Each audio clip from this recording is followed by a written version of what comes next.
Legends are has come, and so have I. Finally, it's been 11 long years that we've had to sift through all of these gimmicks every generation, just trying to fill the orb-shaped hole that Mega Evolution left behind. We've had to sit back and put up with terrestrializing, Z-moves, and for a brief generation, Pokemon inflation, while acting as if we didn't just want them to keep on doing the megas, regionals, megas, with a sprinkle of paradox, maybe do more of them. That's all you need. Any more than that, and you're just getting greedy, gluttonous for your fictional Japanese freaks, aren't you, little porker? It was about time that they just went back to what the people have been yearning for so long with these 26 fresh new forms. But I reckon the people, they may have regretted all of that yearning if the first one they got a glimpse of was Pyroar. You already know it's the worst one. We all know. Who else? Who else is going to be the worst one? Literally all of them are arguably decent, except this singular one. There's no Mega Stone to be seen. They just hooked my man up with that Norwood 3000 main. Like, I know everyone's asked this. Like, what are you even trying? Why am I even asking it? Stupid questions I'm asking it. Obviously not. This looks like Palworld had a crack at stealing Pyroar, and not a very good crack at it either. This is like post-lawsuit win against Nintendo, and now they're gonna get really cocky with what they can get away with. I actually reckon it'd take far more effort for the Palworld devs to rip Pyroar's model than it took Game Freak to design Mega Pyroar. The only way you can even try to justify this is if the male Pyroar never existed in the first place, and then the woman one Mega evolved into this one. It still looked very stupid, and in practice, probably not the best look, having the Mega Stone act like an instant gender reassignment orb. The slight but not so slight implication that in order to become much more superior, you become a man. But at the very least, that way, it'd look as though they made an attempt. Leading up to this, Pyroar was rumored to have a massive upgrade to the hair. Big fire blast symbolism going on for it. So if the leaks, the police eyewitness sketches are to be believed, then it was looking like Pyroar is still in fact a complete bum. And I had to see it to believe it. I thought it was finally this guy's time. But nah, he's still complete jobber tier. Not even the Mega Stone could promote it from jobber status. Even with the Mega Stone, I'd still be more shook by that Teletubbies line. That's not even really a dig on Pyroar, to be honest. No lie, that thing is cursed. But now, having played the game, like all of us it seems, I did have to check myself with the notorious Route 17 gang of Pyroars. Maybe it was finally my time. Maybe this was the karmic cycle coming to reap for all the chat that I've been saying about Pyroar for all these years. They've been waiting for the day they finally catch me walking the streets and I get rushed by 10 of them. But trust me, that's still light work. Once you send in Starmie, add the leg attachments, 1 or 2 surfs, it gentrifies the whole area. Don't let the Earth powers gaslight you. Just look at how much power and how many numbers they need to take down a singular child and or teenager. I was unsure about the Excadrill. It seemed like the standard formula of increase size of gimmick, which I mean, it's not as if it isn't just that, but having the arms work to make the guy a giant drill, I think it works well enough. Like a soft core for alligator lid closing, but nowhere near as clap looking when it's out of the full drill form. Although, I've got to say, it's a form that's looking very soft lockable. A group of Pangoro come by and wedge him into the ground head first. He might just have to sit there and wait for the Mega Stone to wear off. The drill, it does look kind of cool at some angles, but it does seem as though they were kind of just like, alright, we got this character lined up somewhere. He's a complete geezer, alright? He spends all his time grafting, digging holes. Alright, sound. Okay, cool. He's getting either the trio, Steelix, well, he's already been done. Doug Trio, that's had a thing too. I guess we give him some kind of cleaver, who's got shovels for hands instead of, you know, the other thing he has, forget the name of it. If only we had some kind of drill Pokemon used for excavation, and also be good if he shared a similarity on a name-only basis to Hans Moleman. Yeah, this one felt more like they had the main characters all sorted and they had to work this one around the guy itself. Only one thing comes to mind looking at this creature. God, he must get so dizzy. Pokemon recoil damage like Double Edge or Takedown. Could you imagine the CTE a Mega Excadrill must experience using any drill-based moves? Bad enough in the base form, but now he's way more powerful. The Whiplash has got to be so much worse. There must always be one to bear the cross. That is the indifferent to me personally segment of these videos, which is actually kind of mad to say because I think we're only on like the second segment. Scrafty. I can't tell if he got the Mega Stone or if he got an ASOS gift card for Christmas, say he forgot it was about to expire. He just gotta make sure that we all see the fit. Mega Stone Island, gotta get the badge in. I understand the appeal, I respect the fit. I'm noticing his tone, but this one's like a mid-tier segment for me personally, which I'll probably never say to the guy's face, because in Mega form, he looks somewhat more strapped up. The hoodie and joggers combo may only be there for more pocket space to keep the machete on standby. Although in this case, kinda doubt it though. He could barely keep a maths compass in his pocket without tearing straight through. Anything sharp enough, he's shredding straight through that cheap little fit he's got on. We all know that's just shed skin. How are you so broke you're gonna give yourself the hand-me-downs? Just the bare minimum accessories for him. If it ain't part of his body, he can't create it. Was just thinking, he's got to shed skin himself, a little Nike Tech bum bag and a ski mask if he wants the full kits, if he wants the Chava matching armor bonus. Mr1upz just looks as though he's max equipped in legendary gear, going for that heavy armor, dual wield build, and perhaps an even more soft lockable design in the same way Mega Excadrill is. If anyone's about who's strong enough to grab a 500-pound millipede, you could go wedge him into the ground like a barbecue fork. So the gimmick here, it's as if a Mr1upz skinned a whirlipede and wore its shell like armor. The meat prongs on his head, okay, they're looking quite fresh, but it's not the most sleek looking Mega form out there. Traded in that speed in exchange for becoming a complete unit. I'd much rather fall over a zoo exhibit barrier with the Mega form lurking than the base, because I'd at least have a chance at dead sprinting my way into avoiding having my body lifted off like the juicy Frankfurter fresh off the grill I am. It's a passable, and I'd say solid enough Mega form. I reckon if you were gonna have it take traits from its past forms, I feel as though they could have gotten more creative with the wheel aspect of Whirlipede maybe. I mean, I don't ask me how. I don't know, I'm just the one who chats about them for the entertainment, for the masses, alright? I'll leave the design into the professionals, yeah? But the potential is there, potentially. It seems Glalie got his Gallade Mega counterpart and all. The two barely seem related as a set of counterparts if you ask me though, especially compared to the God of War Gallade one. And I feel like these forms, it only proves it further to me. Not that they have to be similar necessarily. I did see this thought going about that Frostless looks more like a scrapped Gigantamax form. I'm glad Frostless is a Mega though, since it actually stands a chance at being used in a future game outside of maybe a one and done Legends Gala. Far from one of my favorites here, but you can't deny how spiffy she do be looking. This frosty robe, much more enchanting this way. Frostless wouldn't even have to use his little old ghostly powers to trick little old me into entering his little old icy cave to be an ornament, essentially. I'd be drawn in way too easily. Looks like she'd host a very fine dining experience in a magical castle. I mean, of course, you'd have to have a look. I'd go willingly. Between this and base form Frostless, it's like the difference between getting absorbed by a bat in a dark cave and being invited directly to Dracula's mansion. Yeah, I know it's a high risk, be a potential social climbing, but Dracula's castle, that has to be an insane afters to go to. I've been to far rougher afters in my day, I'm sure. That's too much of a big baller motive to be denying, heading down to an enchanted icy mansion. Mega Frostless, much more inviting than the ghoulish base form. But with all of that being said, my main takeaway from this, it's much less scary. Base Frostless is a terrifying Pokemon. This almost skeletal looking apparition haunting you in the mountains to freeze you into a collectible trophy, keep you propped up in its frozen Funko Pop lair, giving it this lovely flowing dressing gown. While it does look a bit clean, it kind of humanizes Frostless a little bit. In a way, what was once the cacturn of the snow biome, it starts to lose a little bit of its intimidation factor.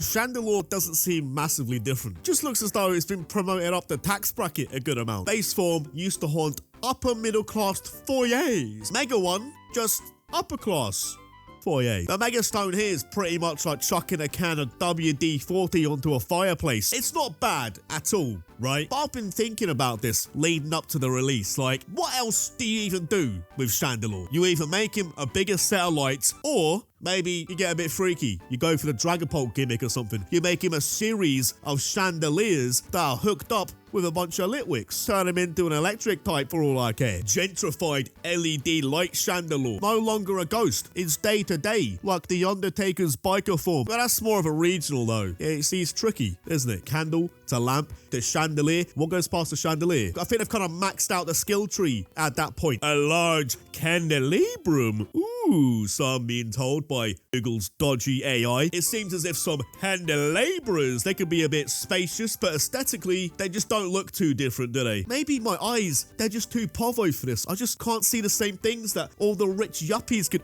Ooh, wait, I like this one. Now, this one has drawn my attention. I'm really liking this monkey candelabra right here. Chandelier megaform being propped up by the silver monkey. Okay. All right, we're getting somewhere. Ember doesn't seem that much like a mega form to me. If you showed me this with zero context, I'd have assumed this was just a variant, an anime exclusive one, like the Crystal Onyx. You mean to tell me this guy, he's not just some elder Ember from a filler episode from the Gen 5 TV show, apparently based on an ancient Chinese soldier holding a serpent spear. And if that's intentional to even further foil him to superior, then okay, fair, that's a big brain play. Me likey. That gets it a slight boost in my mind actually. But a big spear is not enough to stop it from being quite an underwhelming change here, which sometimes, I get it, you have to just play that game, especially with the main character Pokemon like the starters. I was actually hoping they'd get a little bit meta with it, change its fighting type to something a bit more out there, you know, just as a little nod to all the fans getting tired of the back-to-back-to-back fighting starter combo. Imagine they just switched them over. Primary type fighting, secondary fire. Zero difference. Just subtly take the piss with it. If he's an ancient Chinese soldier, you can make him part steel. In a Feraligatr, he gets to be a dragon. Then I don't think it's too quirky for that to happen to Ember. They didn't get too freaky with Meganium there. Oh, big surprise. Yeah. Making it a fairy type, interesting choice. I'm only just finding that out right now. But aside from that, they went very safe with it. But the thing is, this species already gets a lot of dead heat. No reaction. Exactly. No pop. No one cares about Chikorita. That's a common thing you see. So at this point, you might as well have tried to get a reaction out of them. If anything, Meganium is the one that should have become a part dragon type instead of Feraligatr. If they really leaned into the dinosaur aspect of it. I've no clue how you make Feraligatr a fairy type in that case. Actually, you know what? If they weren't cowards, you make Ember the big fairy. Big glittery boar holding a comically large spatula he uses for baking cupcakes. That's why his body gets longer. He's got to fit the apron on. It might mess about a little bit with the big man persona Ember, I'm sure, likes to portray. Fighting works for Feraligatr though. He's pretty much using his fists anyway whenever he shuts the lid. Anyway, I don't really have much input on Mega Meganium. What is there to say? A Mega Meganium's looking as though it could get comfy in literally any situation. Armored up with 4 travel pillows, greedy for the comfort, complete immunity to the following moves. Throat chop. From the leaks, it seemed very obvious Zygarde was going to be busting out some massive nuke, ultimate weapon coded, you know? But it's such a very specific form change that only makes sense to this plotline, where it feels very out of place compared to the other Megas. Like Mega Rayquaza still works in or out of Hoenn's story. Deoxys was going to get the business either way. Mega Zygarde feels more like it had the ability to decide how it was going to change form and made the executive decision to become a big nuke, specifically to have a wee little Dragon Ball energy beam fight against the Eternal Floette monster. It's the ultimate Mega Evolution. If Zygarde emerged to protect Hoenn, maybe he'd just transform into Rayquaza. If he had to compromise to a permanent end, Bin Laden, he'd turn into John Cena. So can he just adapt to any situation here? Like, if the final boss weren't the Prism Tower, but the Twin Towers, would he Mega Evolve into an American airline? Would he turn into Mark Wahlberg? No weight is changed from the complete form. He kinda just uses his body armor to make this city-wide Spartan laser. Was very glad during this little test of strength, the little 3 stages of hell match Zygarde puts you up against, that he decided not to whack out this 4th and final form against you. It's already mad enough that he's attacking directly at you, the player, to begin with, trying to digitally spear you to death after saving the city together. What's going on here? Eh? I thought we were pals now. Alright, the first 3 forms. Okay, fair enough. A little final test and all of that. Prove your worth to him. But if he whacked out the mega form on top of that after all you've been through, okay, look, I can look past the earthquakes, the little green bamboo spears you've been chucking at me, but if you whack out that big Halo 3 laser, then that's just not on, is it? There's no question. Right, you're playing a bit too rough now there. I mean it. We're only meant to be sparring, brother, but you're going for the kill. It's a good Mega. It makes for a big old spectacle for the final story. But outside of that very specific vacuum, it's a very out of place Mega. In its own way, the complete form is already sort of like a Mega Zygarde. I guess there's not really much you can do to an already ultimate form except strap him up with the Hiroshima cannon. Floette itself doesn't even change, as far as I can tell. I guess to be the foil to Mega Zygarde's Hiroshima cannon, it just gains the Nagasaki petal, the press Goku to win button. And it makes sense Floette shouldn't actually Mega Evolve, being a second former. It's just a standard Floette that got lucky enough to keep a hold of an ancient flower. It's pretty much like being the one Hitmonlee who owns a pair of steel toe caps, a bare knuckle Crabrawler, the singular Klefki chosen by the Keyblade. Also a standard Floette that got lucky enough being owned by the man who cracked the code on immortality. Just all around won the lottery as a pet. You are in an incredibly lucky elite club of animals like the Queen's Corgis or Michael Jackson's pet monkey Bubbles, who like AZ also created his own high-end property to host groups of children at. You could argue this one, it's not that great as a mega form in the same way Kangaskhan's may not be, which is actually fair enough. But the Nuke Flower, it do be looking quite fresh though. At the same time though, this raises even more questions. If the flower can grow more powerful, then in a sense, any form of life could Mega Evolve. Just how freaky can these orbs really get? I mean, us humans could Mega Evolve. There could be an Ash Ketchumite orb lurking out there somewhere that immediately ages him up into the 38-year-old balding man he should be, as Arceus intended. Give him that Timmy Turner bad ending transformation. Like Zygarde, it's a very particular mega form that only exists for story reasons, much less contrived than Zygarde's though. You can justify this one existing naturally. Floette remains unchanged, but I think I'm just a sucker for the black and red colors once again. In the Floette world, this to me would be like having an over-the-top Pimp My Ride flower. Dragalge seems like it has a bit too much going on, but once you see it in person, it's quite the sight there. Like one of them godly spaghetti monsters you'd hear about on the internet in like 2010. I mentioned something similar about Pyroar, but I feel like this goes in the other direction, because in a weird way, this looks like something Palworld would have made tracing Dragalge, but then they chucked on way too much of their own stuff to make the 3D models seem that much more untraceable. So I was quite unsure on this one. It does grow on you a little bit after a while. Whatever it is, I'm kind of into it. I'm actually kind of keen for the absolute mutant they've turned Dragalge into, which is quite the feat to have achieved there. When you look at the creature the base form was inspired by to begin with, the leafy sea dragon there. Somehow they've managed to make that look even more biblically freakish. If the Pokemon Afterlife operated with Coco rules, where you stay there for as long as you're remembered in the real world, then Binnacle would have a very valid case in never making it there to begin with. Zero cleansing of the soul in the afterlife. Guy would fade out of existence, immediately reincarnated into another Binnacle. The guy wouldn't even know they died. There's a Binnacle out there who in his own mind is going off quantum immortality theory. Been through 100 Binnacle bodies completely unaware, thinking he's 500 years old. So for it to evolve and get the Mega, it was a necessary upgrade for it to have ever stood a chance at escaping being in one of the lowest, most visited Bulbapedia pages. And a long time ago, I'd have agreed with just how little traffic it's generating. But over the years, maybe, just maybe it's worn down my IQ enough for me to appreciate just how much of a wee fella he is. So now seeing Mega Barbaracle spawning an enlarged horde of them from its many holes, it's a freaky sight to behold. Many different forms of sentience, 8 times the claws, knives, fists, whatever you want to call them. All in all, you're getting a mean poke off the guy somehow went down the hard man's route, like the Grappalox, revoking the water type in the name of getting into scraps. He'd be a monster at the Muay Thai. 2 knees, 2 shins, alright, that checks out. 8 hands, 8 elbows. The art of 8 limbs, my man's packing 20. Severely over-equipped for combat. I don't know how you'd expect to fight a creature that not only has 8 arms, but 0 blind spots. The guy's equipped with 4 CCTV eyeballs. And even then, ignoring all of that, all the 20 limbs, the eyeballs, all of that, forget about all that. All you need to do is look at that foot placement with the freezer power stance. You know you're getting violated.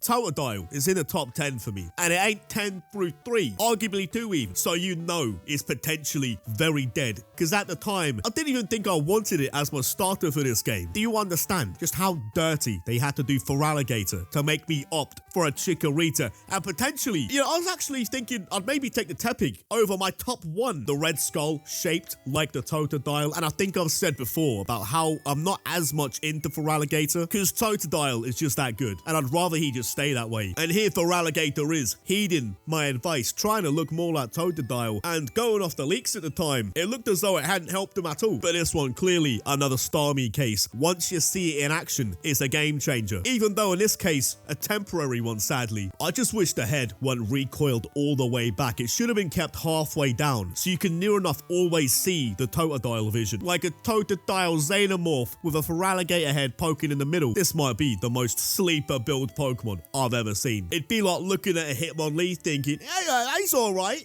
He's kind of just a guy though, isn't he? He's just a man, isn't he? Then suddenly his legs spring out 100 yards to teat kick you, and you're like, okay, I understand the kick. I understand the kicking gimmick now. Okay, I'm sorry. They're calling it the toilet. And to that, I guess Feraligatr is the riskiest bidet you could ever try your hand at. It's not worth the risk. Plenty of other ways you can clean your foreskin. Plus, like logistically speaking, I just think that in battle, it would be really annoying to pull off. Like surely, your arms, they can't have that much more force compared to its jaw. You know, considering that he's the literal jaw Pokemon. It looks really annoying to use. Just way too convoluted of a setup. You might as well just bite him the old-fashioned way. Give him the XL Bully. He looks equipped like when you see someone who's got a really sick Halloween costume, but it's just so bulky and annoying to go about the place with that you might as well just take half of it off for the rest of the night until the pictures come in. It's a tough one to rank here, because what's on its head there pretty much acts like a lid that magically transforms it from a 2 out of 10 to a 9 out of 10. And the closer that lid is to being shot, the closer to the 9 it gets. If you happen to catch him mid-bite, he might be a 7 out of 10. Like all of us, he has good and bad days, but most of us, I think, vary from a more realistic range. Like, you may say to yourself, some days, I'm just an average 5. Other days, I might be a 6, who knows? But none of us are jumping from a very jarring 2 to a 9. At least without spending a couple years under the needle in Turkey. Genuinely goes from F tier to potentially S tier. So I'd say your man averages out then to like a C to B grade. Dragonite may be one of those designs you just shouldn't tamper with too much. Should the wings have just been on the back? I don't know, maybe. But you can't deny being strapped to the head makes it a lot more striking. It was a little bit of a lose-lose situation there. Had they done the wings where they conventionally should have been, people probably would have said it was lazy. But I say where the wings conventionally should have been, because if you've been paying proper attention to your little pocket creatures, you'd know that this is the way. This is the direction Dragonair was going in with the Hermes wings on the head there. Base Dragonite is already flying around the planet in 16 hours or something stupid like that. And would you really think he's doing that with them tiny wings? No chance. That is all tricep meat. He's swimming through the air, raw dogging the atmosphere. So now just imagine it's got an actual set of wings, the ones it's probably always meant to have. The guy's got to be a demon now. He goes for a little leisure cruise around the planet. He might Superman his way into landing in the Hisui region. They had to nerf this version of Dragonite for that boss fight with the tornadoes it's spawning. A lore-accurate Mega Dragonite would be flipping the city over like a coin. Lumio City would end up flying to the Gala region like a poorly clipped down garden trampoline in a storm. Surprised the guy doesn't use airbending suffocation on your whole team. Just go straight to the Pokeballs on your belt with an air bubble around it. Or he did just go for the Superman time travel technique and go back to the time you first arrived on that train and hyper beam the shit out of it. I think maybe, for the first time ever, Greninja is debatably the last choice out of the Kalos trio. Maybe it's just because the other two had far more room for improvement. Greninja, he was always primed and ready. Even at the Ash form, it didn't need as many changes. There weren't as many changes you could do. But hanging upside down from a huge shuriken, even the colors they're using with these new gen megas, the black and turquoise combo here, it's probably the best skin the guy's had so far. Now the upside down shuriken, 10 out of 10 for showmanship benefits, but I'm a little unsure on the combat benefit to this though. That's where I get a bit confused here, because surely this only makes it both far easier to roundhouse kick to the jaw as well is ankle pick. The average man does not have the flexibility needed to throw a kick to the head. The hip activation is just not there. Rib kicks are tricky enough to an untrained man whose hips haven't been activated since year 10 sports day. But Mega Greninja decided to be a bit more inclusive for the lesser able, so now anyone can get their reps in on him. Feet now eye level. You can ankle pick him as easily as grabbing a Stevizer from the top of your fridge, toe punting and grabbing beers. Mega Greninja, he wouldn't last a minute down an EDL rally. Barely would last 10 seconds. They find out what his name is. They'd think he's some kind of Hello, Greg's. That tongue hanging down, dragging all over the ring across the floor probably. Be like having hair way too long for a combat situation. If that tongue ain't getting cornrowed down, it's either getting in your way or getting snatched. No rules on the mean streets of Pokemon. Mega Greninja, awfully big power up to get yanked down off its ceiling by a Pangoro grabbing its tongue like he's flushing a stiff Victorian era toilet. I have got my training camp going for taking on Mega Greninja. 4 sets of alerting the townsfolk. Very flashy power up to get hard countered by Quasimodo. But the practicality of it doesn't have to make sense, does it? He's going for that aura farm. I'm sure in practice, the guy makes it work. Maybe it's just the illusion of being vulnerable. One kick to that face. It looks almost too easy, doesn't it? And before you know it, that tongue's got you in the crippler crossface. So I'm writing some of this based only on the rumors before the game comes out. But most of these leaks have been dead on so far, which means I can go ahead and assume that the well-made fan art of Mega Skarmory is to mostly be believed, and it's gonna look like something Seto Kaiba would use as a private jet if he were a Saudi prince. If Pharaoh Atem had his own Blue Eyes corporate jet even. And I'm kind of rating the golden dart look to it. 1,000 kills off the Brave Bird, unlock the gold camo. Also, you just love to see it. Just a nice little parallel. A little nod to gold and silver. Just visually too, Skarmory was always one that I'd forget isn't much of a striker there, is he? A bird armed with a collection of blades, but he's actually a massive defense guy. You know, understandable being a metal bird, but even so, a literal overgrown pear in Meganium can just about outbench a Skarmory. But now, it's got the biceps on him to match the aesthetic a bit more. I don't think that's too much to ask. Yes, I do think that what's essentially a family pack of ballistic knives that happens to have a bird underneath him should be a little bit of a hard match, but no wonder the attack stat bar is skimming off the page there, armed with the claw. Very smart move to be lurking above Route 17. The guy set up his own Pyro grab machine game. Mega Skarmory sees Pyro the way Sid from Toy Story sees the little aliens. And something about the guy, I don't know what it is, call it gut instinct. Something tells me that his claw ain't rigged. If Mega Skarmory could set up his claw down Pizza Planet, he'd have the grip strength to be taking Sid home as well. I was always sound with Chestnut, the original choice I had back in 2013. And I know, more forgettable starter. But now with this Mega, I think we can all see the vision a lot more. And what's even more weird, could you ever imagine Quilladin having this within its genetic potential? It's like seeing that one LeBron James school picture, giving off big white-beard energy with the polearm. Look, I don't care what Pokemon I am. I'm not taking a direct smack off of that weapon. Hey, what's that now? What's that? Attacks 100% accuracy. Hey, not today, brother. I'd be going rogue from the game's coding, disengaging from the battle system, escaping the RPG matrix. I'd be grabbing myself in the PC and self-releasing. Right, that's it. I'm off, boys. I'm an NPC now. I have 2 lines of dialogue and sell berries, not sticking about to get a beating off of that popped frying pan, getting used like an ancient gong if it made the sound of me getting hit by a bullet train. You'd have to operate under Ed, Edd, and Eddy rules to even stand a chance at surviving an encounter with Mega Chestnut. The size of him, look at a unit of a chestnut. That's what Mega Evolution is all about right there. Big meaty mons. You love to see it in the great sport of Pokemon, you really do.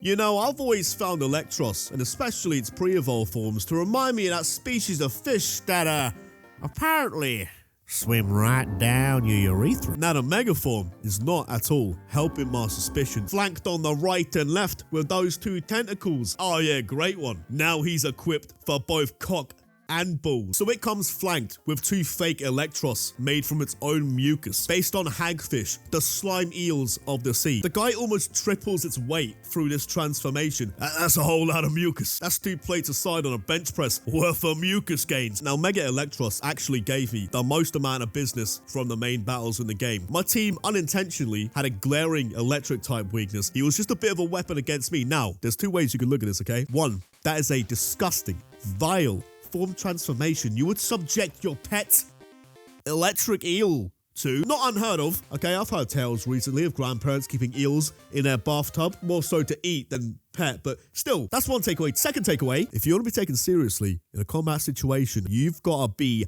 slime maxing, my friend. I'm telling you, you've got to be greased up deaf guy. Charles Bronson, UK's most violent prisoner, buttered him up in his own cell, attacked 12 security guards, groundskeeper Willie, grease me up woman, 1v1 in Wolves. No one anticipates a well-lubed up opponent. I'm telling you, the Megastone just goes off like a bath bomb of Nickelodeon slime and clones you twice. I'm always going on about them getting freaky with Pokemon designs. This is the right amount of freak. Plus, the guy's just satisfying to look at.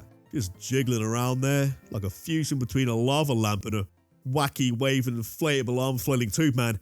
Now, upon spoiling myself looking into the leaks, it was to my knowledge that the Phalanx were to assemble like a Megazord. Now, first off, I'm into it. And as some comments have pointed out since then, I kind of predicted it in one of my videos apparently. But now, I don't care about my observation hacky kicking in again. What I'm really interested in here, what I was interested in, because now I know about it, it was the logistics behind this. There'd be the leader at the head, obviously, but do the others just take turns with what role they fulfill? Because no matter how you look at it, one of them has to be both the groin and the batty of the Zord. So this raises the question, there's got to be just one in the group who's the easy target friend that gets bullied the most, the cracked egg of the execute trope. Does the weakest Phalanx have to do all the Charlie work? Maybe it's not even bullying, maybe it's more, maybe he's into it, you know what I mean? Maybe the middle one insists, That brother's starving. The most intimate part of the Phalanx gets the most physical contact with his boys. They'll be out and about going somewhere begging to Mega Evolve like, hey, whoa. We're not even in a fight, brother. Why do you want to Mega Evolve? That was just another preemptive thought process I had about Phalanx before the release. And I'm so glad seeing the final version that they actually did address all that for me. There really is the one Phalanx who just has to clean up the grills after a rough shift. The apprentice getting bullied.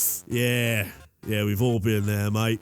All been there. Tell you, I had to be the batty boy for years before they let me be the big shield. Just an all-around full of personality Mega. I know they can emote with their faces, but seeing it disanimated in the Mega form is such a game changer. I don't think I've fully realized just how digital their faces were. Or maybe I've just browned out playing through Galar, I don't remember any of it. But it's almost like they're wearing a pair of visors. And it's not just the front man this time who has the personality. It's a personality design literally from head to toe. Each Phalanx is telling a story. The groin, struggling for life. The two legs, sweating it out, having to run on their combined 4 feet. The weapons, fuming, mate. Looking for a squirt. And then the front man, I guess, just gassed to be fortunate enough to be in the Dr. Eggman suite of this heavy machinery. I'm just imagining that the order is randomized for each transformation. There's just like this one really unlucky Phalanx losing the 20% odds each time. Right, that's 4 Mega changes in a row. I'm on batty duty. Someone else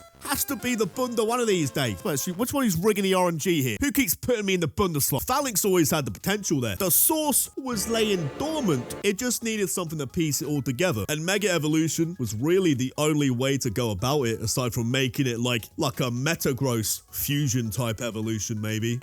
Right, the first reaction to the buzz around Mega Starmie. Just get out of the way now. Yeah, we've all done it already. Right, everyone's rushing. The whole lot of yous kicking off a Google trend spike in Patrick Star, SpongeBob movie fishnets. I think even the Discord leakers got first priority in that one. So, very nice, boys. To be fair, so my first reaction wasn't exactly much more innovative. I was more thinking they made Starmie into a Fortnite skin and gave him the old Peter Griffin treatment. A very random form we're getting here. Someone lied in the CV and got a 3D modeling gig down Game Freak, figured out what the E key does on Blender and extruded the lower half on him. And maybe Starmie, it's sacrificing a little bit of its aerodynamic build here. I imagine you can't sling around the place like a shuriken in the same way with them Jay Cutler Quadfather leg growths you got installed. But there's something oddly terrifying about the idea of a Starmie with the offensive mobility of a Hitmonlee. The more you look at him though, it doesn't even seem like it gets much more leg. More like you just wished to have longer legs on the monkey's paw and it just dragged your torso down a solid foot. Just look how high that thigh gap is, relatively speaking. Looks like if it tried sprinting, it'd be as if his trousers are down to his ankles, sprinting with shin only and below, like you're in a very restrictive onesie that for some reason is very lenient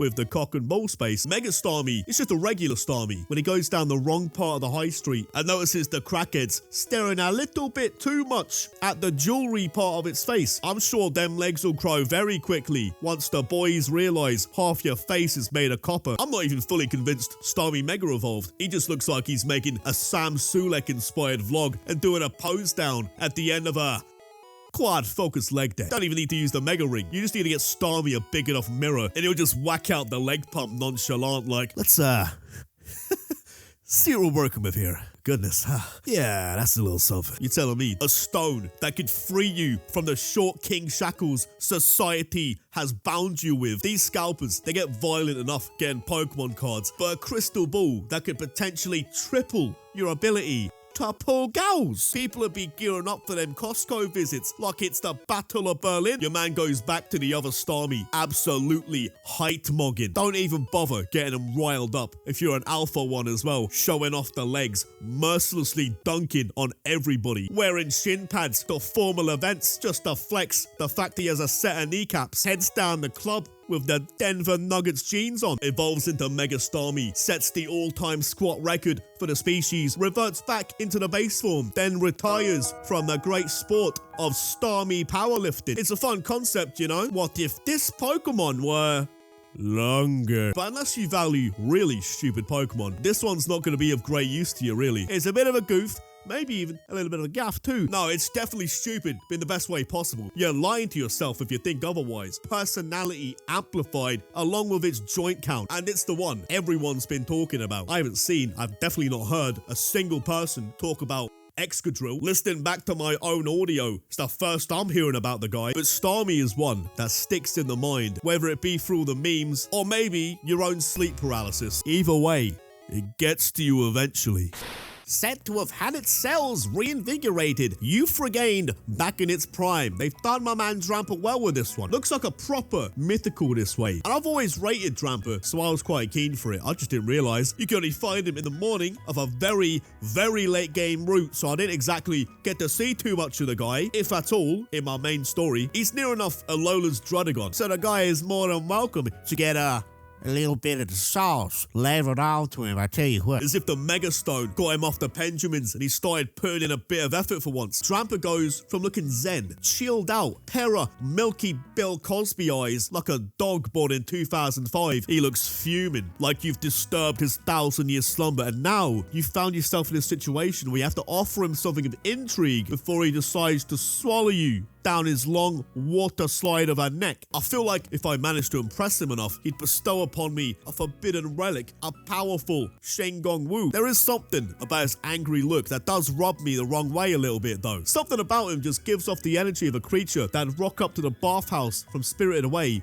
and act like a very entitled customer. Although after he gets into them hot springs, gets his big neck massage, he just mellows out and he goes back into the base form Drampa. But with the context of a Mega Evolution, you can't really be faulting that aggressive look though, can you? You want that in a combat situation. Save it for inside the ring, big boys. The Mega Stone, it's not lasting long, so get your guard up and all of that. Mega Victory Bell, for example, it doesn't look the slightest bit interested in fighting. Guy just looks happy to be summoned. Mega Drampa would be burning down villages. Mega Victory Bell would be using its limited time to see how much milk it could pour inside its belly before the Mega Stone timer runs out. You need a little bit of both though, don't you? The stupid mellow ones and the world enders. Now Drampa, it can do both. One of the last Kanto remnants to have not gone a form change. Although for Clefable, I'd argue swapping its type to the fairy, that was enough of a form change in of itself. And now you're giving that big pink bastard a set of wings, as if he weren't deadly enough. You're telling me he's airborne now. How wedge are them wings gonna have to be? Lifting that heifer off the ground. You just know them wings have plenty of tricep meat on them. They're getting Clefable's thick bundle off that pavement. Clefable is a big boy. I wrote all that segment out, forgetting that I caught an alpha version of one. So for a good week or so, I just assumed he was a fairy the size of an agricultural tractor tire. They blessed Clefable here. A worthy addition to the Clefairy lineage. They kept it nice and simple. I don't think Clefable has a design you can really get too wild with, like a Victory Bell. I think you have to be a bit of a mutant, an absolute freakoid who scrans their owners to show affection like a Victory Bell to begin with, to get a little bit more quirky with it for any future forms. With Clefable, it's always been quite a very normal, plain looking looking creature, relatively speaking for this franchise anyway. So I don't think they could have designed this one much better than they already had. But where do you take Clefable? To the skies, I suppose, because you can't just go and do the standard evolution formula of enlarging it from the previous form. It's already quite the heifer as it is. So what can you do from there? You gotta give it a fresh new attachment, ain't you? And wings, it can't go wrong with that. You can add wings to almost anything, and it'll be an improvement. Mega Halucha, jeez, right, pack it up. I've seen enough here. Give him the suffering succotash goatee Roman Reigns push, strap him up like Ultimo Dragon. No one's belt is safe. Even Machamp's getting jobbed out for all the world to see. No one's getting up after a spiral tap from 50 feet in the air. My choke belt's gone. That one Primeape had in the anime, that's gone too. Throw and Sork, they're black belts. Might be safe actually. I don't think that gi comes off. Nah, it's just their skin. They hatch with the robe kind of pre-built onto them. Their black belts would be about as safe as my foreskin is. That black and gold Rey Mysterio mask, gone from the mid to upper card to main eventer, no question. But considering he's a luchador and how much of a weapon he's been portrayed as in all these cinematic trailers, somehow it made for one of the easier boss fights. I mean, you'd imagine being encased within this ethereal octagon, he'd probably be in his element. The lacquer ropes must have been what threw him off there. You know how hard it must be to pull off a 619 between the sides of the astral planes? This is exactly the kind of mega you reveal early. You tap into the marketing budget's overdraft, making trailers like that. They knew what they were doing, putting the spotlight on what they knew to be the S-tier megas. Do you realize just how much sorcery they'd have to use to get people to give the slightest about Delphox? Going into this, I was thinking they'd have to go deep into their bag to not only get the audience to notice a Kalos starter that isn't Greninja, but let alone mock Greninja badly as well. Do you know how crazy you sound right now? Harry Potter over ninjas? Jesus Christ. You might as well go ahead and PayPal me your lunch money. Delphox surfing about on a fire broom, and I think we can say it goes very hard, using the broom like a hoverboard, unlike that little twink Harry Porker does. Bollock first, both hands on the shaft. Couldn't be me. Just say the alternative, sitting on the broom at the side, the Yu Yu Hakusho Botan kind of cruising about. That's probably how I would have expected this concept to go, and it still would have been pretty good that way. But fully gripping up the broom with both hands and thighs, looking like a 300-pound Disney adult goddess lumbering about Harry Potter Studios, that is a permanent aura deficit. You need proper form when riding the broomsticks. Harry Potter way, zero aura. Delphox instead opted for the Silver Surfer aura absorption, flanked by several drone brooms. The Shadow the Hedgehog, black and red. I don't think I've ever seen such a boost in stage presence from a form change in a long time. This was always a severely underrated gimmick for a Pokemon to have. The old wizard, but its design, it really fleshes it out fully. I think I'm just I'm just a simple ape-brained individual, but one look at them neon RGB gamer PC colors just knew how simple I am. Malamar, it was already S tier. Didn't even need to go out of his way to have the interesting concepts and gimmicks behind it. You're overqualified, alright? The computer in my skull is already said yes. It was already evil enough manipulating prey to willingly crawl into its mouth near enough, but the true evil, using its powers for propaganda, a Malamar self-glaze campaign. Now, brainwashing creatures to become your own sustenance, that's one thing. I can deal with that. A girl's gotta eat. But narcissists though, attention seekers, gee, I ain't got the time for that. That's a much more personal and very annoying kind of evil. Maybe Mega Malamar's grown so powerful that he's currently manipulating me into joining the Glaze campaign, putting him so high into this video because he's got a seemingly endless potential of psychic powers, can stick its tentacles into its brain to power itself up. Look at them eyes. That's how you know he's getting some good brain. Hey, who getting the best sloppy? Alex, Theodore, Malamar. Does Mega Malamar mean to tell me that the world-famous confused head scratch is backed by science? Like, legitimately. Like everyone's favorite activity, you've just been asked to provide 3 fun facts about yourself in a semi-professional setting. You sat there staring at the ceiling, scratching an entire short back and sides onto your head, trying to say something that makes you sound even remotely like an actual human being, but you're finding the fine balance between that and not sounding too cringe or quirky. But the answer's friends, football, and Cod have already been taken. Maybe that's the secret that only Mega Malamar has figured out. What if it really is just undiscovered because you have to do it directly to the brain? And Malamar is the only one brave enough to risk the direct CTE damage. You may very well end up with superpower intelligence to gaslight the whole room on literally any 3 fun factoids about yourself. Let's see, the first time I went to the gym, I benched 600 kg for reps. But hey, that's for reps. There's one time I was going to be Metallica's bass player, but as back in the 80s, I had a stag do that weekend though, that same weekend, so I had to give it to our mate Jason Newstead, and I've actually met Jesus a couple times. Yeah, Jesus Christ. To be he's a bit of a pick-me, to be honest. He's not one of them who pretends to give a shit about poetry and like veganism to get with private school girls, as if he didn't spawn like 1,000 fish that one time. It's not like everyone knows you did that. It's only in his popular book, whatever. He's such a knob, to be honest. Like, his name's not even Jesus. It's Seamus. Seamus Christ. I know. Malamar already had insane powers in the base form. From there, you're a Mega Stone and a floor buffer to the dome away from world domination. Mega Malamar ducks its head in the Bolo Shino for a solid hour. And he's going to have the brain power to figure out how to crawl out of your Switch screen. And then he's going to play your Switch and farm hundreds of other Malamar to also crawl out of your Switch screen. And then at that point, he's just got ants. They've just got squatters' rights. At that point, and they know the laws more than you do, so you're not going to win that one. But how could you not fall for it? From such a brain-squeezing, aesthetically pleasing design. If I could have it my way, every single bright, unnecessary white LED lights would be replaced by whatever Mega Malamar's doing.